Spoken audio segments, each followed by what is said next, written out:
안녕하십니까. 토론토니 장로교회 신한준 목사입니다. 오늘 이 시간에 지난주에 예고해 드렸던 대로 성경 속에 나타나는 비슷한 구절들, 평행 본문들을 우리가 어떻게 이해하면 좋을까, 거기에 대한 내용을 조금 특강 형식으로 저희 다루고 넘어가려고 합니다.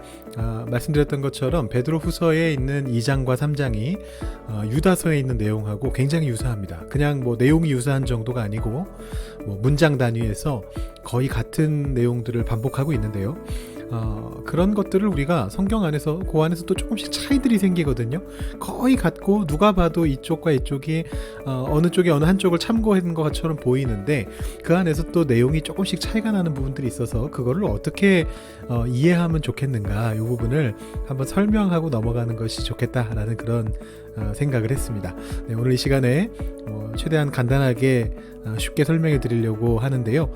한번 따라와 보시면서 성경 속에 있는 여러 가지 말씀들을 어떻게 이해하면 좋을까 한번 생각해 보시는 시간이 되시면 좋겠습니다.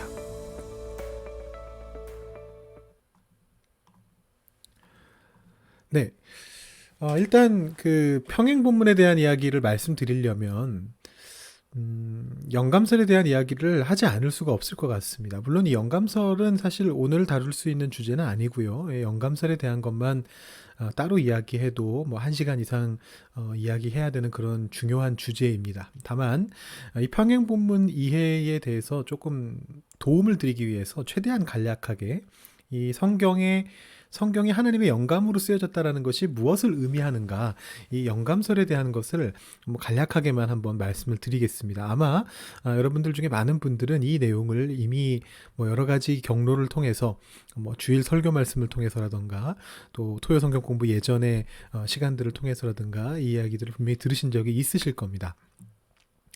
우리가 흔히 이야기하는 영감설 중에 유명한 것이 축자영감이라고 하는 것입니다. 축자영감이라고 하는 것은 뭐냐 하면 성경 안에 있는 글자 하나하나가 다 토시 하나하나까지 전부가 다 하나님의 영감으로 쓰여졌다라고 하는 그러한 이론입니다.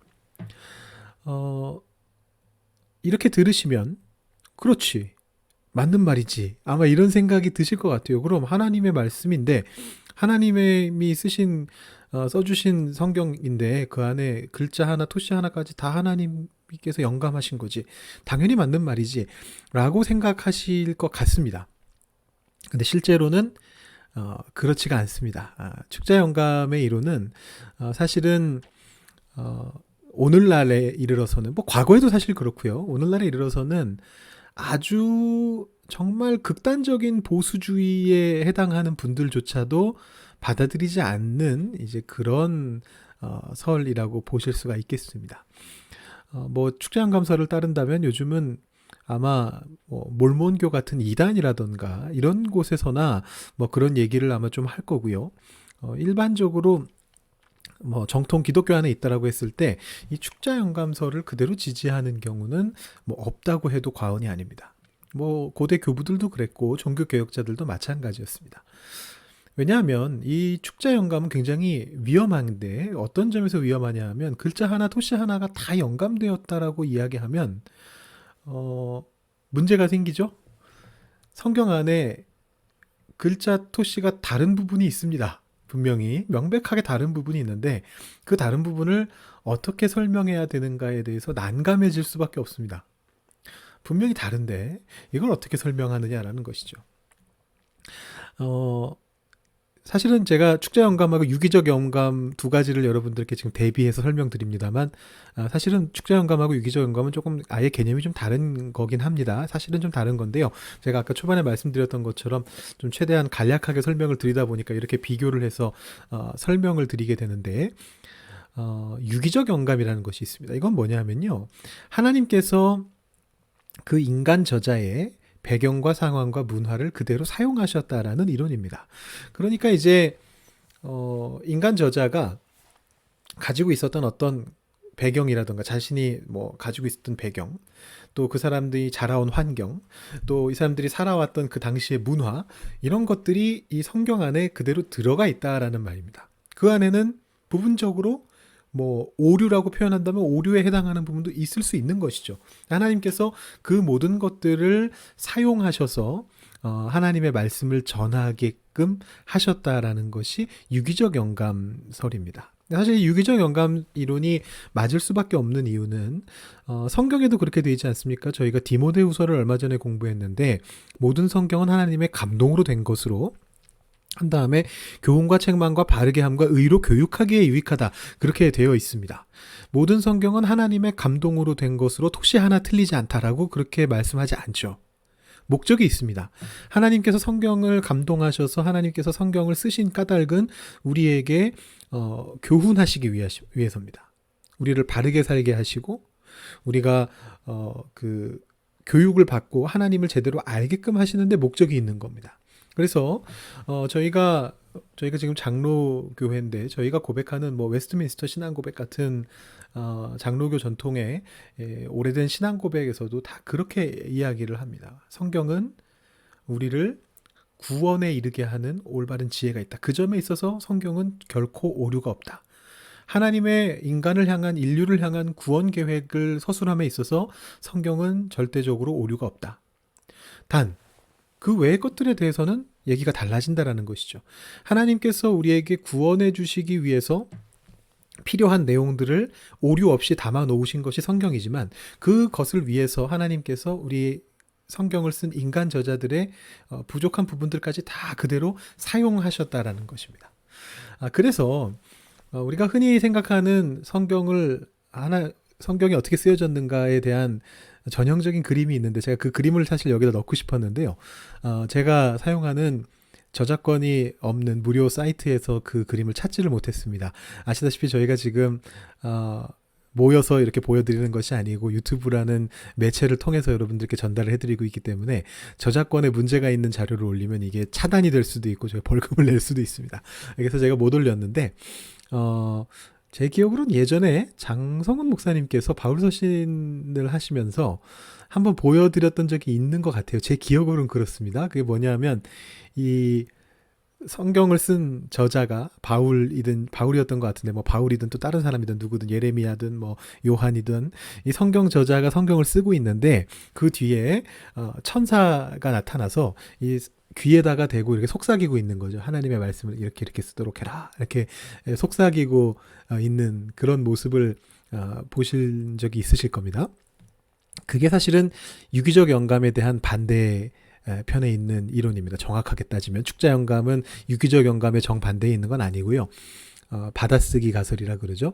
하나님은 있는 그대로 불러주셨고 인간 저자는 자신의 것을 하나도 투영하지 않고 하나님이 불러주신 내용을 그대로 받아 적었다. 이게 받아쓰기설인데 오늘날 이 받아쓰기설은 받아들여지지 않습니다. 철저하게 유기적 영감, 하나님께서 인간 저자와 협업하셨다라는 것을 인정하는 것이 오늘날뿐만 아니라 쭉 이어지는 저희 전통 속에서 올바른 정통 기독교의 전통이 따라왔던 이해였습니다. 이 말씀을 드리는 까닭이 있습니다. 제가 평행본문을 말씀드리려고 하는데 이 평행본문의 평행본문을 볼 때 크리스찬들이 느끼게 되는 굉장히 결정적인 감정이 뭐냐 하면 똑같은 얘기인데 왜 다르게 쓰여져 있지라는 거거든요. 제가 예시를 한번 들어보겠습니다. 제가 예시를 하나 넣어봤는데요. 여러분 이거 사무엘하 24장과 역대상 21장 말씀을 제가 부분만 적어 놓은 겁니다. 뭐 뒤도 다 계속 비슷한데요. 좀 한번 보시라는 의미로 좀 길게 적어봤는데 사실 뒤는 보실 것도 없습니다. 똑같습니다. 뭐 그야말로 토시 정도가 다르고요. 뭐 몇 가지 한두 가지가 다르지만 뭐 직접 눈으로 비교해 보시면 아시겠지만 뒷 내용은 뭐 거의 똑같습니다. 여기선 왕이라고 표현했는데 저기선 다윗이라고 했다가 뭐 그런 것들 정도 수준 그 외에 뭐 차이점이 없습니다. 뭐 요압이 왕한테 반발했던 부분 그러나 다윗이 강제로 요압을 보낸 부분 전체적인 스토리가 쫙 똑같습니다. 문장 단위로 똑같습니다. 그죠? 굉장히 똑같습니다. 근데 유일한 차이는 어디에 있습니까? 맨 앞에 있어서 보기도 편하신데요. 보시면 사무엘하에서는 다윗이 인구조사를 하게 된 계기가 하나님이 다윗을 격동시키셨기 때문이다 라고 그렇게 기록을 하고 있습니다. 그런데 역대상에서는 그것을 한 존재가 하나님이 아니고 다윗을 충동질한 존재는 사탄이다 라고 그렇게 기록을 하고 있습니다. 그럼 이제 문제가 생기는 거죠. 이 다른 두 본문을 우리가 어떻게 이해해야만 하느냐라는 것입니다. 이렇게 좀 차이가 생길 때 이 부분을 뭐 자유주의 신학자들이나 아니면 아예 기독교 바깥에 있는 안티 크리스천들, 안티 기독교 진영에 있는 사람들은 그거 봐라. 성경 틀리다. 성경에는 모순이 있다. 성경이 잘못됐다. 성경은 하나님의 말씀이 아니다. 이런 식으로 이제 몰아갑니다. 반대로 그래서는 안 된다라고 생각하는 극보수 쪽에 계신 분들은 이제 이거를 어떻게든 이해가 되게 설명하려고 노력을 합니다. 그래서 이거를 모순이다라고 표현하지 않고 뭐 자유주의 이쪽에서는 이걸 모순이다. 성경 안에 모순이 있다. 이렇게 얘기하는데 보수주의자분들은 뭐라고 얘기하시느냐 하면 성경 안에 모순은 없다. 성경 안에 난제가 있을 뿐이다. 어려운 문제, 해결하기 힘든 문제가 있을 뿐이지 그건 모순이 아니다. 약간 말장난인데요. 이렇게 얘기를 하면서 이걸 어떻게든 해석하기 위해서 뭔가 설명을 덧붙이기 시작합니다. 왜 이 다른 본문들이 있는 걸까요? 뭐 제가 여기에서 여러분들께 다른 사람들이 해결하지 못하는 답을 드리겠다라고 말씀드리는 건 아닌데 우리는 그러면 어떤 관점을 가지고 이것을 이해하는 것이 좋겠느냐라는 것이죠. 예를 들어 보수주의자분들은 이거를 난제를 해결하기 위해서 가끔 정말 말도 안 되는 듯한 해석들을 하시기도 하는데 어떤 해석을 하시느냐 하면 극단적으로 이 둘은 서로 다른 사건이다 이렇게 얘기하시는 경우도 있습니다. 하나님이 충동질 격동시키셔서 다윗에게 인구조사를 하게 하신 사건이 한 번 있고 나중에 사탄이 한 사건이 따로 있었다. 전개가 똑같은 건 우연일 뿐이다. 요압이 반발하고 다윗이 강제로 시키고 결과까지 비슷하게 나온 거는 우연일 뿐이다. 이렇게 이제 얘기하는 거죠. 뭐 억지로 그렇게 해석한다면 해석을 못할 바는 아닙니다만 하나님이 그렇다면 굳이 성경 말씀을 왜 그런 식으로 주셨는가라는 의문이 드는 건 사실입니다. 자, 그래서 이것을 이제 어떻게 해석할 것인가 평행 본문에 대한 얘기들을 한번 좀 쭉 말씀을 드리려고 합니다. 사실 뭐 답은 아까 미리 말씀드렸는데 하나님의 구원과 관련돼서 성경 안에는 오류가 없습니다. 우리의 신앙이고 우리가 고백하는 신앙입니다. 그 외의 것들에서 있어서는 차이점들이 분명히 나타납니다. 눈에 보이는 차이들이 있습니다. 지금 우리 보고 있는 이 말씀처럼 명백히 눈에 보이는 차이들이 있습니다. 그건 우리가 그대로 인정하고 받아들이는 겁니다. 여러 가지 인간 저자들의 해석이 그 안에 포함되어 있다라고 인식하는 겁니다. 하지만 하나님께서 그것을 기꺼이 사용하셔서 그것을 통해서 우리를 구원하시고자 하셨던 것이 바로 하나님의 계획이었다라고 우리가 고백하는 것이죠. 그래서 평행본문이라는 것을 제가 제목을 그렇게 붙여봤는데 하나님이 허락하신 다양성이다. 이렇게 한번 해석을 붙여봤습니다. 성경 안에 있는 평행본문들이 뭐 여러 가지가 있습니다. 대표적인 본문으로는 방금 우리가 봤던 구약성경의 사무엘 열왕기 계열의 말씀과 역대기의 말씀이죠. 이 두 말씀은 완벽하게 겹칩니다. 그래서 다윗으로부터 출발해서 유다 왕국이 멸망하는 시드기야 왕까지의 기록이 사무엘상부터 열왕기하까지 그리고 역대상과 역대하에 똑같이 적혀 있습니다. 물론 차이는 있습니다. 그 차이는 제가 조금 이따가 말씀을 드리고요. 그 다음에 또 다른 대표적인 본문은 더 잘 아시는 신약성경이죠. 신약성경에 사복음서가 있습니다. 특히나 공관복음이 그렇습니다. 4개 복음서 중에 요한복음은 조금 다른 내용들을 담고 있고 공관복음서라고 불리는 세 복음서 마태복음, 마가복음, 누가복음은 거의 유사한 내용들을 조금씩 다르게 묘사하고 있는 것들을 볼 수가 있습니다.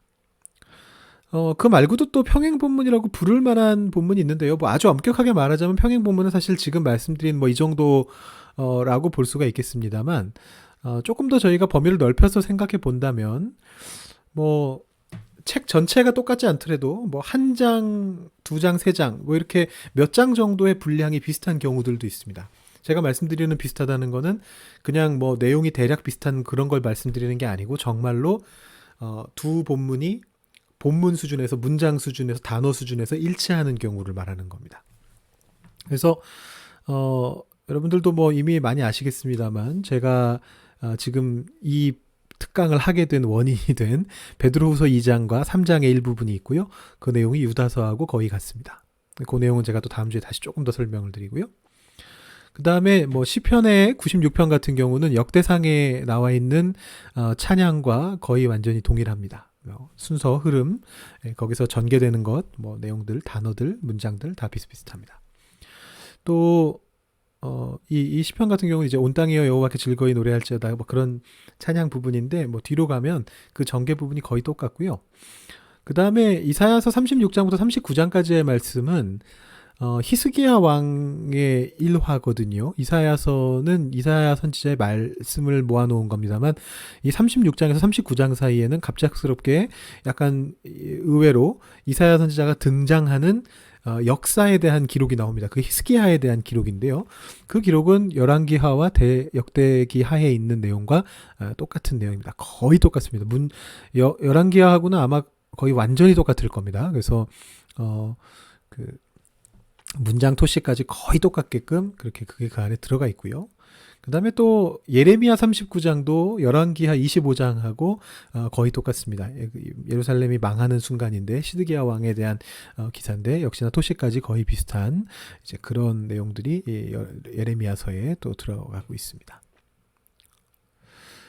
네, 그 다음에 뭐 한 줄에서 몇 줄 정도의 분량이 거의 같은 경우, 뭐 이거는 사실은 평행본문이라고 부르진 않습니다만 대표적인 예가 이사야서 2장 2절에서 4절하고 미가서 4장 1절에서 4절이죠. 한번 보시면 미가서 4장 3절은 뭐 그냥 이렇게 보시면 그냥 그 절 단위로 똑같은 걸 보실 수 있을 겁니다. 제가 뭐 일부러 그렇게 맞춘 게 아니고 그냥 메모지 안에 들어가게끔 위치만 맞춘 거거든요. 그랬더니 자연스럽게 똑같아졌습니다. 맨 밑에 세 줄은 거의 완전히 똑같고요. 다시는 칼을 들고 서로 치지 아니하며 다시는 전쟁을 연습하지 아니하고, 미가서는 그 다음이 있기 때문에 연결되고 이사야는 거기서 끝나니까 아니하리라로 끝났습니다. 아마 원어는 거의 같을 거고요. 뭐 그 위도 마찬가지죠. 뭐 토시들은 조금씩 다르지만 결국 결론은 칼을 쳐서 보수를 만들고 창을 쳐서 낫을 만들고 이 나라가 저 나라가 싸우지 않을 것이다. 지금 거의 완벽한 일치되는 문장이 나오고 있습니다. 3절 4절만 그런 게 아니고 그 위도 그렇습니다. 뭐 이거 어떻게 해석할 거냐라는 건데, 뭐 학자들이 이제 이것을 어느 한 사람이 다른 한 사람 것을 봤거나 아니면 그거보다 더 가능성이 높은 것은 이것이 그 당시에 예언자들 사이에서 전해지고 있었던, 널리 퍼져 있었던 하나님의 말씀이다라고 보는 그런 경우들이 있습니다. 왜냐하면 이사야하고 미가가 거의 동시대 사람이거든요. 이사야도 8세기, 주전 8세기 예언자고 미가도 이제 주전 8세기 예언자인데, 다만 뭐 굳이 순서를 따지자면 아마 이사야가 미가보다는 조금 빨랐을 거다라고 뭐 예측은 됩니다. 그런데 하여튼 거의 활동 시기가 비슷합니다. 그래서 아마 이 말씀이 이사야도 미가도 다 이 예언자들이 전체적으로 공유하고 있었던 어떤 하나님의 공통된 말씀 중에 한 부분이지 않겠느냐, 뭐 이렇게 보는 학자들이 많이 있습니다.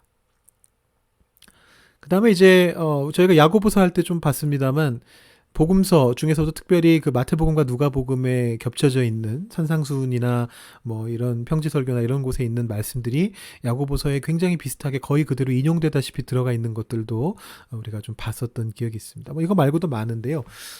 요 내용은 사실은 평행본문이라는 주제로 다루기는 좀 그렇고요. 예, 보통 뭐 야고보서 같은 경우는 야고보서 기자가 복음서를 참고했겠죠. 근데 그것을 이제 복음서 책을 참고했을지 아니면 아직 책이 나오기 전 단계에서 어떤 구전되는 전승을 참고했을지는 확실하지는 않습니다.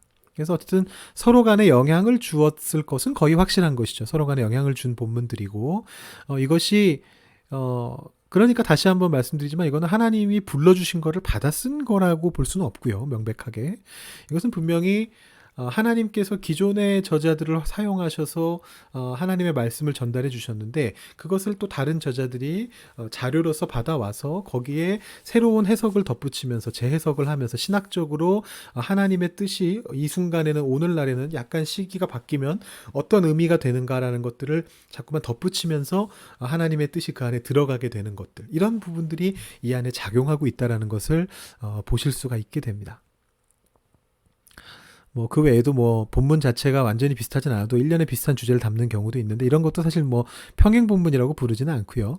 뭐 출애굽기 신명기 같은 경우죠. 그 출애굽 사건을 서로 다른 관점으로 이렇게 두 가지 관점으로 제시하고 있는 책들입니다. 아니면 그 이사야서 미가서 같은 경우에 또 비슷한 부분이 또 있거든요.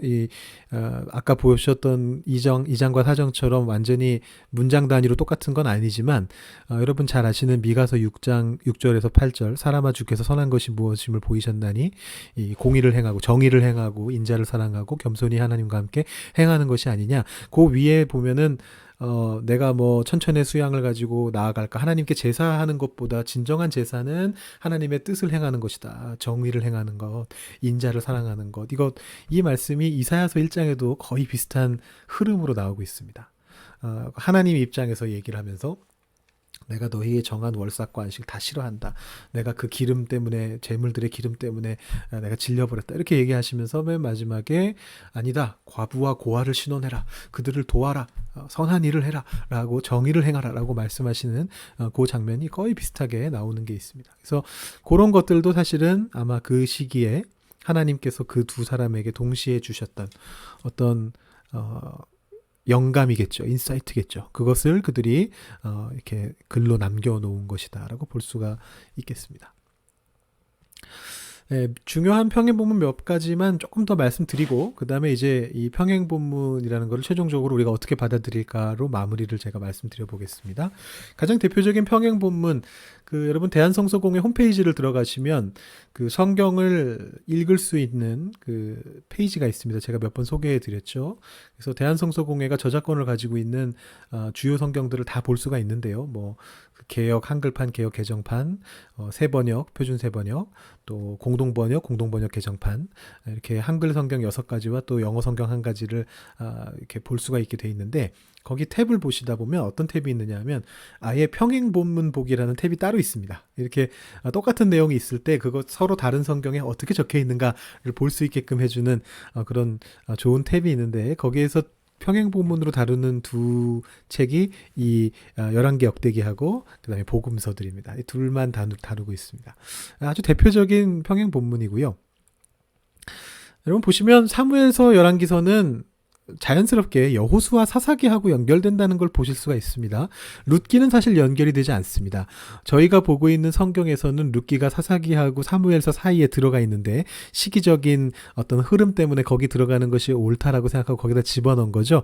그거는 이제 구약 성경을 헬라어로 번역했던 70인경 이래의 전통이고요. 원래 그 유대인들의 성경에서는 이 사사기와 사무엘서가 바로 연결됩니다. 룻기는 아예 뒤로 멀리 빠져 있습니다.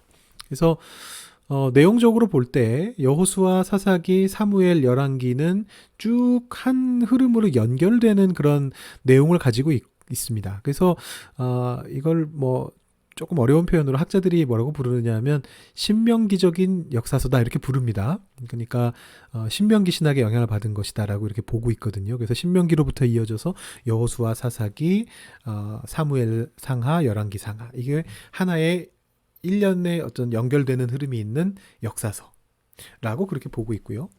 그 다음에 이제 역대기는 여러분들 보시면 너무나 자연스럽게 아시겠습니다만 에스라 느헤미야하고 연결이 되죠. 앞쪽으로 연결되지 않습니다. 그냥 역대기에서 처음 시작하면서부터 아담과 이렇게 이 셋과 에노스와 이러면서 이제 그 족보로부터 시작을 하고는 있습니다만 짧게 간략하게 넘어가고 있고 그 실질적인 스토리의 시작은 다윗 왕으로부터 시작을 하죠. 그리고 나서 맨 마지막에 이제 포로로 잡혀갔다가 역대기는 어떻게 끝나냐면 열왕기하고 다르게 열왕기는 포로로 끌려갔다 해서 끝나는데 역대기는 포로로 끌려갔다가 바사왕 고레스가 조서를 발령했다 이렇게 하면서 역대기가 끝납니다. 그리고 역대기의 맨 끝의 내용이 다시 에스라 1장 1절에 반복되죠. 바사왕 고레스가 조서를 내렸다. 그러면서 이제 그 뒤에 스토리가 나옵니다. 그래서 뭐 누가 봐도 명백하게 역대기, 에스라, 느헤미야는 하나로 연결되는 흐름을 가지고 있습니다. 많은 학자들이 에스라하고 느헤미야는 동일한 저자가 쓴 책이라고 생각을 하고요. 뭐 이것도 뭐 조금씩 의견은 다릅니다만 역대기 같은 경우는 둘로 갈려지는 것 같습니다. 에스라 느헤미야의 저자가 역대기도 썼다라고 보는 사람들이 있고 아니면 역대기는 조금 전에 쓰여졌고 에스라 느헤미야는 나중에 거기에 이어서 쓰여진 것이다 이렇게 보는 학자들도 있는 것 같습니다. 어쨌든 중요한 것은 지금 딱 방향성 자체가 다르죠. 사무엘 열왕기하고 역대기 둘만 딱 띄워놓고 봤을 때는 이 둘은 비슷한 내용을 비슷한 시기 비슷한 내용을 다루고 있는 것처럼 보이지만 관점 자체가 다릅니다. 열왕기는 과거로부터 시작해서 그 포로 시대가 시작되는 시점까지, 즉 유다 왕국이 멸망하는 시점까지의 내용을 기록하고 있는 거라면, 역대기는 통일 왕국 다윗이 왕이 된 이후로부터 포로로 끌려갔다가 다시 돌아오는 그 이후 시기까지의 관심을 가지고 쓰여진 책이다라는 것입니다. 그래서 기본적으로 사무엘서와 열왕기서는 신명기의 영향을 받아서 포로기 시대 초반에 기술된 책이다라고 생각을 하고, 거기서 끝나니까요, 내용이. 그 유다 왕국이 멸망하고 사람들이 포로로 끌려갔다. 거기서 내용이 끝나기 때문에 그 직후에 아마 포로 시대의 바벨론에서 아마 이 내용들이 적혔을 것이다라고 그렇게 추측을 합니다. 반면에 이제 역대기 같은 경우는 좀 더 후에, 에스라 느헤미야와 따로 쓰여졌다면 포로기 시대 후반부에, 고레스가 칙령을 내릴 그 근처에, 아니면 더 뒤인 에스라 느헤미야 시대에 이 역대기가 쓰여졌을 것이다라고 그렇게 생각이 되어지는 것이죠.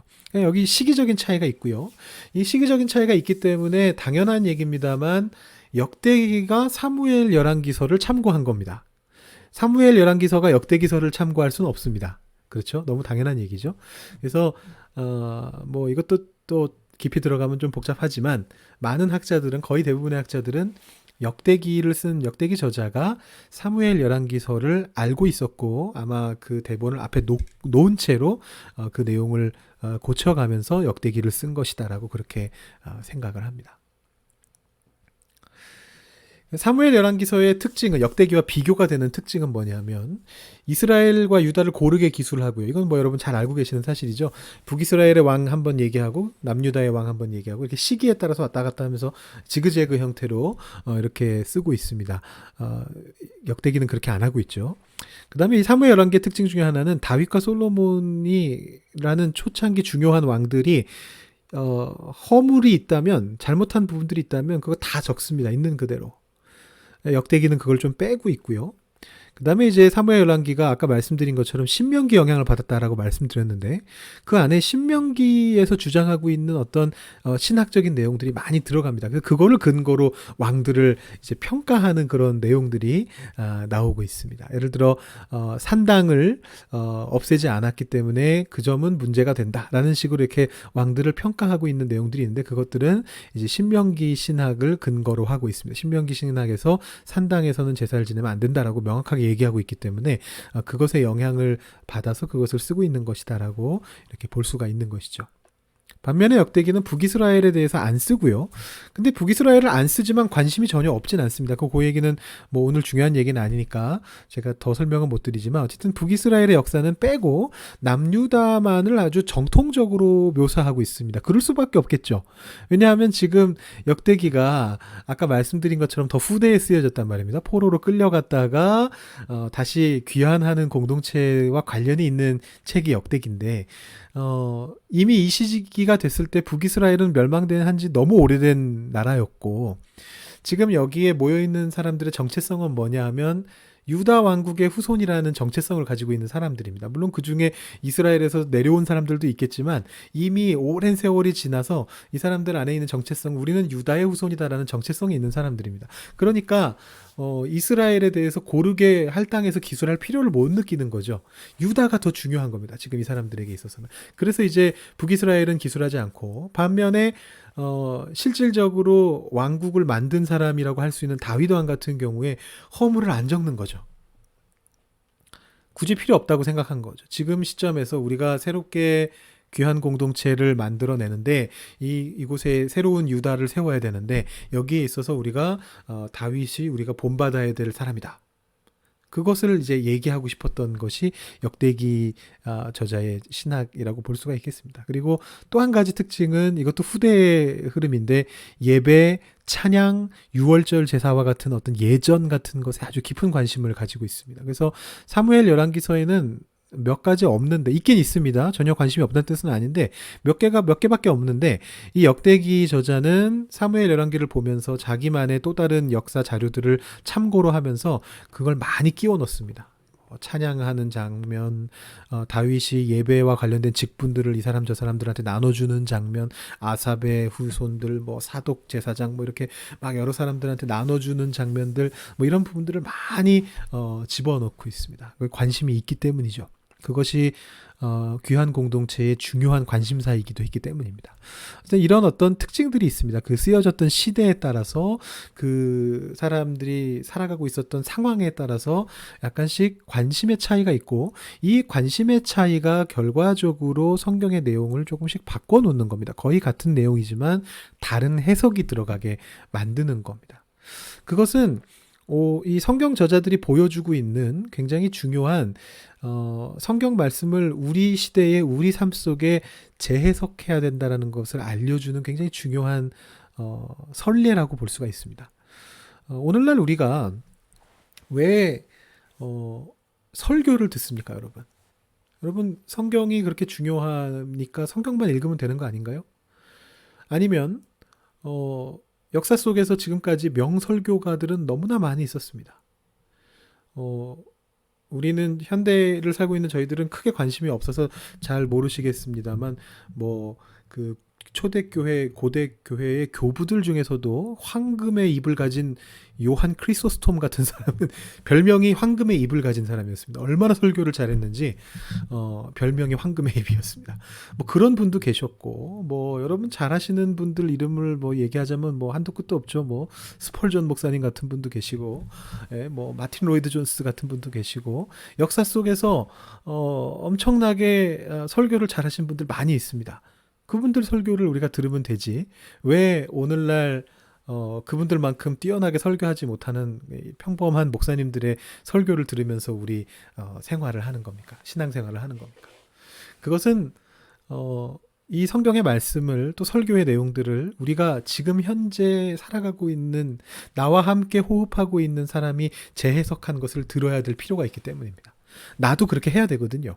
근데 그 신학을 깊이 공부하지 못한 분들이 재해석을 할 때 실수를 하게 될 우려도 있고 잘못된 방향으로 하게 될 가능성도 있고 그런 것들을 방지하기 위해서 어쩔 수 없이 신학을 깊이 공부한 목사님들이 주도가 돼서 이제 그 내용들을 설교로 말씀해 주시고 그런 것들을 알려드리는 겁니다. 결국은 그 모든 거는 우리 모두가 해야 될 일인데 그것을 이제 신학을 공부한 사람들이 먼저 가이드를 드리는 거죠. 그러면 여러분들이 그 설교의 말씀을 들으면서 그 설교의 말씀은 분명히 오늘날 우리에게 주시는 하나님의 말씀이 그 속에 들어가 있습니다. 성경 말씀을 오늘날 이 시대에 재해석한 내용들이죠. 그렇지만 그게 내 삶과 아주 직접 연결은 안 될 수도 있기 때문에 그 부분은 또 내가 해야 되는 부분입니다. 목사님이 오늘 말씀을 통해서 이렇게 설교를 하셨는데 이 말씀을 이렇게 해석해서 이렇게 설교를 해주셨는데 이 내용을 듣다 보니까 내가 지금 살아가고 있는 삶 속에 이런 문제들 가운데 이게 이렇게 적용될 수 있겠구나. 이 과정을 우리가 해나가는 것이 바로 우리의 신앙생활이라는 것인데 그것을 사실은 성경시대 저자들도 했다라는 것입니다. 역대기 저자가 열왕기서를 그냥 그대로 갖다 놓고 우리의 역사는 이랬어요. 하나님이 우리 삶 속에 이렇게 역사하셨어요 라고 말하지 않고 거기에 자신들의 자료들을 토대로 자신들의 상황을 어떻게 해석해야 되는지를 추가해서 그 내용을 역대기로 만들어내는 것이 바로 최초의 어떻게 보면 최초의 하나님 말씀을 재해석하는 현실에 재해석하는 어떤 그런 작업이었다라고 이제 볼 수가 있는 것이죠. 복음서들로 한번 넘어가 보겠습니다. 복음서들을 보시면은요. 마태, 마가, 누가 세 복음서는 아시다시피 공관 복음이라고 불리고 있고요. 요한복음은 약간만 비슷하고 좀 나머지 내용들은 전체적으로 좀 다르죠. 그렇게 되어 있고요. 이거는 예쁘지요. 이거는 그 바르셀로나에 있는 유명한 그 성당 가우디가 지은 원 이름이 뭐죠? 그 성가족 성당인데 한글로는 사그라다 파밀리아 성당, 사그라다 파밀리아 성당이라는 성당의 내부 모습입니다. 사실은 제가 전번에 한번 갔다가 직접 찍은 사진인데요. 이거를 이제 그러니까 저작권이 저한테 있으니까 제가 보여드릴 수가 있습니다. 여기 보시면은 잘 안 보이실 텐데 기둥이 이렇게 4개가 올라가고요. 지금 이 천장 꼭대기를 약간 삐스듬하게 찍은 건데 기둥이 이렇게 4개가 올라가는데 그 기둥 중간 위쪽에 맨 위는 아니고 위쪽 중간쯤에 4개 동그랗게 빛나고 있는 4개의 원이 보이실 겁니다. 보석같이 생긴 그거를 지금 보여드리려고 제가 이 사진을 여기다 올려봤습니다. 조금 확대한 사진을 볼까요? 이건 너무 안 보이니까.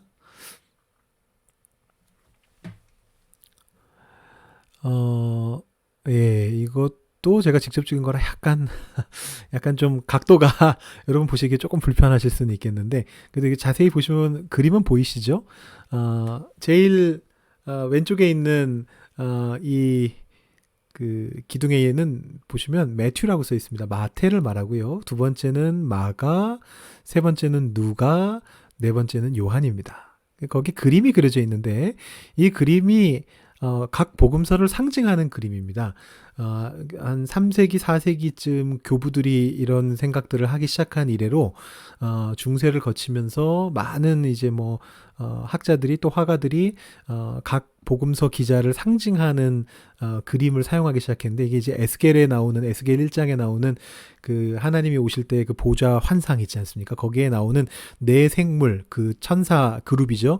이 네 생물을 그 각 복음서에 비교한 겁니다. 그래서 보시면 첫 번째 마태는 천사 모양을 하고 있는데 사람이고요. 사람의 얼굴을 한이라고 에스겔서에 나와 있죠. 그 사람이고, 두 번째는 마가인데요. 잘 안 보이시겠습니다만 집중해서 보시면 사자입니다. 예, 사자, 고양이과 동물이 이렇게 웅크려 앉아 있는 모습이 보이시죠? 뒤에 이건 갈기가 아니고 날개고요. 예, 사자고요. 그 다음에 이제 누가 같은 경우에는 황소입니다. 좀 알아보기 힘든 그림입니다만 황소고요. 그리고 요한은 독수리입니다. 그래서 이 그 네 복음서 기자를 왜 이런 이 뭐죠? 동물에다 비유를 했느냐? 사실 뭐 동물이라고 할 수는 없고, 정확하게 말하면 에스겔서에 나타난 그 네 생물하고 함께 비교를 했느냐? 이제 그거는 이 당시에 이 고대 교부들이 활동하던 시대의 어떤 영적 해석, 알레고리적 해석이 활발해지면서 이것이 이렇게 서로 연결이 될 것이다 라고 하면서 이제 연결을 시킨 겁니다. 오늘날에는 우리가 그렇게 보지는 않고요. 그렇지만 상징적으로는 괜찮은 의미가 있어가지고 제가 한번 그걸 통해서 이 복음서를 설명해 드리면 여러분들이 조금 더 쉽게 복음서를 이해하실 수 있지 않을까 싶어가지고 제가 이 그림을 한번 소개시켜 드려 봤습니다. 이렇게 한번 소개를 해보아 드리려고 그래요. 자, 첫 번째 마태복음입니다. 천사, 사람의 모습이죠. 사람의 모습. 마태복음은 하나님이 인간이 되셨다라는 그 사실에 관심을 가집니다. 그래서 첫 시작을 성육신의 이야기로 시작을 하죠. 네, 성육신의 이야기를 통해서 시작을 합니다. 그리고 그 내용을 유대적인 전통을 통해서 설명하는 것에 관심을 가집니다. 그래서 유대적인 표현을 쓰기 때문에 하나님의 아들이라는 말을 제일 많이 사용하죠. 그래서 예수님은 하나님의 아들이시다. 하나님 자신이신 분이 인간이 되신 분이시다. 이것을 구약 성경을 많이 인용하면서, 마태복음이 모든 복음서 중에 구약 성경을 가장 많이 인용하는데, 이 구약 성경을 많이 인용하면서 이것이 약속의 성취다. 유대적인 전통 안에서 이것을 설명하는 데 깊은 관심을 가지고 있는 것이 바로 마태복음입니다. 마가복음은 그 사자죠. 이 마가복음을 사자로 한 이유는 이제 그 제롬이, 성 제롬이라고 그 라틴어 성경 쓴 사람인데요. 최초의 라틴어 번역을 한 사람인데, 이 사람이 마가복음을 사자에다 비유하면서 뭐라고 얘기했느냐 하면, 광야에서 외치는 소리, 세례 요한의 그 소리가 사자가 들에서 포효하는 소리와 같다. 이렇게 이제 말을 하면서 이 사자를 예로 들었다고 합니다. 사실 마가복음은 앞에 성육신 사건이 안 나오고 그냥 곧바로 세례 요한으로부터 이야기가 시작된다는 특징이 있죠. 그리고 전체적으로 모든 복음서 중에서 가장 짧은 복음서고요. 아주 핵심만 간결하게 소개하는 책입니다. 그래서 마가복음에서 처음 제시한, 마태복음에도 있습니다만 마가복음이 마태복음보다 먼저 쓰여졌다고 생각하는데 그건 제가 다음 장에 설명을 드릴 건데, 마가복음이 처음 제시한 예수님의 그 첫 메시지, 회개하라 천국에 가까웠느니라, 이것을 많은 신약학자들이 복음의 정수다, 복음의 핵심이다, 이렇게 이야기를 합니다. 바로 그거를 1장에서 그냥 바로 소개합니다. 마가복음은 아주 그냥 군더더기가 없습니다. 그냥 곧바로 소개해버립니다. 아주 사자가 포효하듯이 아주 그냥 바로바로 얘기해버립니다. 그리고 공생의 사역과 십자가 사건과 부활과 승천을 그냥 한 큐에 간결하게 소개하는 책이 바로 마가복음이고요. 그래서 사자와 같다 이런 말씀을 드리는 거고요. 누가복음은 황소인데요. 황소는 사실은 제물로 하나님께 드려지는 것이었죠. 물론 예수님께서 희생 제물로서 바쳐지셨다라는 것을 누가복음이 강조하고 있기도 하고요. 또 한 가지 특징은 누가복음은 굉장히 소외된 자들을 중요하게 생각하지요. 가난한 자들, 과부, 고아 이런 사람들, 아주 소외된 사람들을 위해서 예수님이 오셨다는 사실을 강조하고 있습니다. 그래서 어떻게 보면 순한 맛 버전이다라고 볼 수도 있겠고, 다 반대로 보면 제일 과격하다고 볼 수도 있겠죠. 황소 같은 느낌이죠. 평상시에는 순하지만 화가 나면 과격해집니다. 그래서 가난한 자들, 소외된 자들을 위해 예수님이 오셨다. 버림받은 자들을 위해 오셨다. 그런 내용들이 누가복음에 많이 들어가 있습니다. 마태, 마가복음에는 없는데 누가복음에만 있는 말씀들을 보면 하나같이 예수님이 가난한 자를 위해서, 소외된 자를 위해서, 그들과 함께 하시기 위해서 오셨다. 그런 내용들이 그 안에 들어가 있죠. 그 다음에 이제 요한복음은 굉장히 특이한 해석을 하는데요. 앞에 세 복음서들은 또 바울도 그렇고요. 대부분의 신약의 저자들은 예수님의 십자가 죽음과 부활을 살짝 나눠 놓습니다. 그러니까 예수님이 십자가 죽음을 통해서 가장 낮은 곳에 가셨다가 하나님이 그 예수님을 살리셔서 부활시키셨기 때문에 영광을 받게 되신다라는 구조로서 보통 많이 설명을 합니다. 요한복음은 첫 시작부터 끝까지 계속해서 뭐라고 얘기하느냐 하면 십자가에 들리시는 예수가 영광이시다. 예수께서 십자가에 들리시기 때문에 그것이 바로 영광이 된다.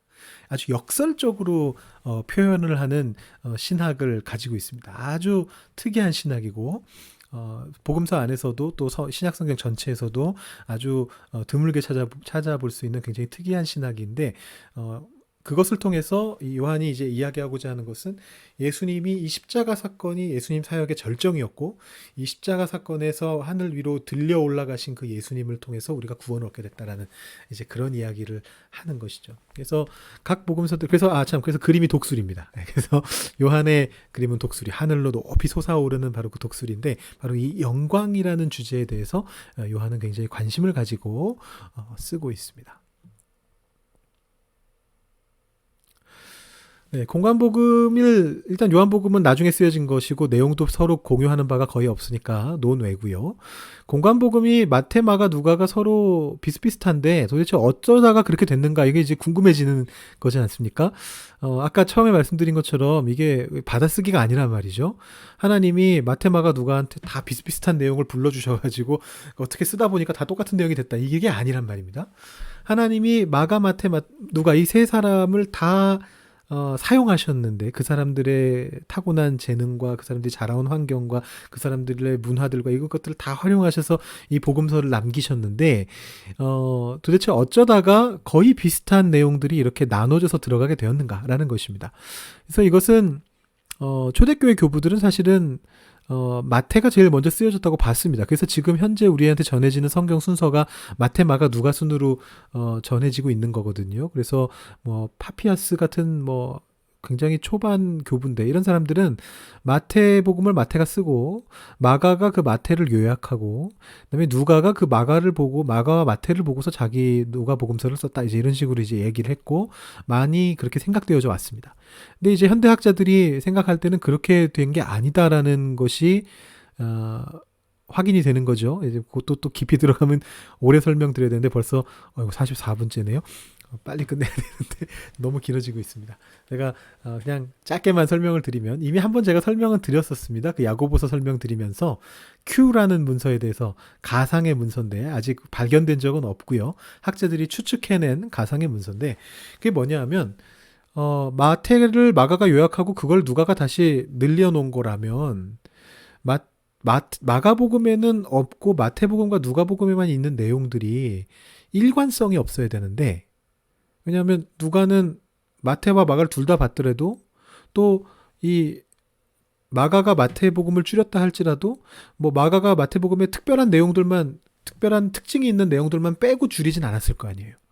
그 누가는 그걸 또 있는 그대로 또 갖다 쓰면서 자기는 자기들만의 독특한 것들을 또 갖다 집어넣었다라고 보기는 해석하기가 힘들다는 것이죠.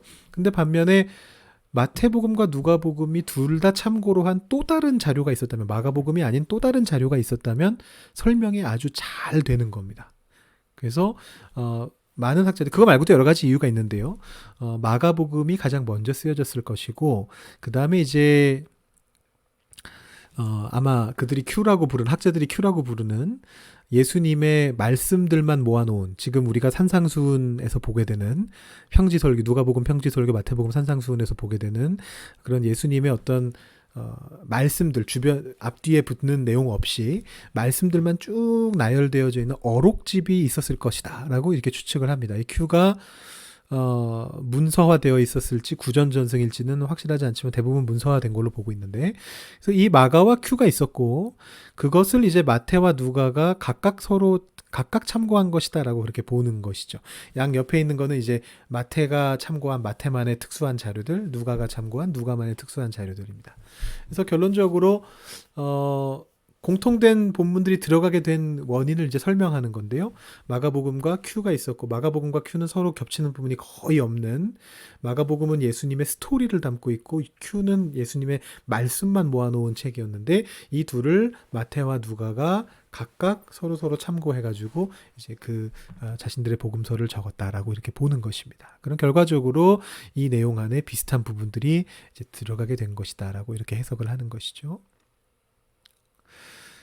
네, 중요한 평행 본문들만 제가 아주 정말 핵심만 모아서 짤막하게 설명을 드렸고요. 앞으로 그 성경들을 보실 때 이 성경은 왜 이렇게 적혀 있는가라는 것을 조금 이제 이해하시면서 보실 수 있을 것 같아요. 사무엘 열왕기라면 신명기 신학의 영향 안에 있구나.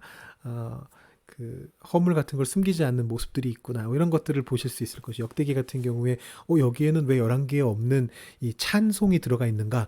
여기에는 왜 11개에 없는 성가대들에 대한 기록이 들어가 있는가? 이런 것들을 이제 좀 이해하시면서 보실 수가 있을 거고요.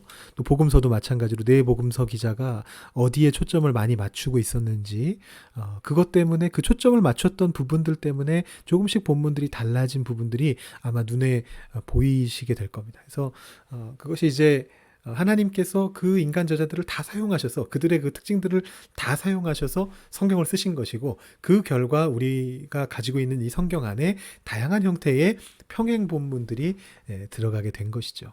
그럼 이것을 한번 까닭을 한번 유추해 보죠. 제가 여기 하나님이 성경 안에 평행 본문을 두신 까닭이라고 당당하게 적었습니다만 사실 저도 모릅니다. 추측하는 겁니다. 유추하는 건데요. 지금까지 말씀드린 걸 배경으로 봤을 때 첫 번째는 재해석입니다. 하나님의 말씀을 매 순간 우리 삶 속에서 재해석해서 그것을 우리 삶에 적용해서 체화시키는 것이 정말 중요한데 우리가 그걸 잊어버릴 때가 있어요. 그걸 잊어버리지 않게 하는 것이 한 가지 목적이시지 않을까 그런 생각이 들어요. 성경조차도 이래요. 성경조차도 달라요. 성경에서조차도 과거에 있었던 한 기록을 나중에 사람이 그대로 그냥 보고 쓰는 것이 아니라 과거에 있는 기록을 그 사람이 살고 있는 시대에 맞춰서 다시 한번 재해석을 합니다. 하나님이 허용하신 겁니다. 하나님이 그렇게 지금 오늘날 우리 성경에 남겨지도록 그렇게 만드셨잖아요. 하나님이 허락하신 것이고 하나님이 허용하신 겁니다. 그건 하나님께서 이 재해석을 그만큼 중요하게 여기셨기 때문이라는 것이죠. 이 말씀은 제가 아까 굉장히 좀 흥분해서 말씀을 드렸기 때문에 더 자세하게는 말씀 안 드리겠습니다. 우리 삶 속에 하나님의 말씀이 재해석돼야 되는데 그것이 성경 안에서부터 이미 이루어지고 있는 일이고 그것이 이제 우리가 오늘날에도 해야 되는 일이다라는 것이고요.